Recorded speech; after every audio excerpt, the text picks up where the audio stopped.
কবরে এসে প্রথম প্রশ্ন করবে, মুনকার নাকির যখন চলে আসবে, 40 কদম যখন আত্মীয় স্বজনরা লাশটাকে কবরের মধ্যে দিয়ে 40 কদম চলে যায়, তখনই ফেরেশতা চলে আসে। এসেই পরীক্ষা শুরু। মার রব্বুক, তোর রবের নাম কি? আমরা বলবো রব্বি আল্লাহ।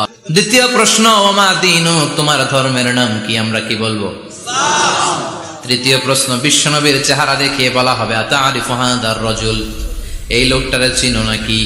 আমরা বলবো চিনি, আমাদের প্রাণের নবী। সব প্রশ্নের উত্তর তুমি পেরেছো। ফায়ুফসাহু লাহু কবরুহু 70 যিরান, আপনার কবরটারে 70 হাত লম্বা করে দেয়া হবে। ওয়ায়ুফতাহু লাহু বাবুন ইলাল জান্নাহ, আপনার কবর থেকে জান্নাতের দিকে দরজা খুলে দেয়া হবে।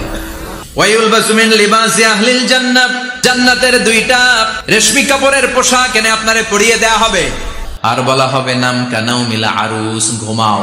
তোমাকে লম্বা সময় পাড়ে দিতে হবে, ঘুমাও। কানাউমিল আরুস, যেমনি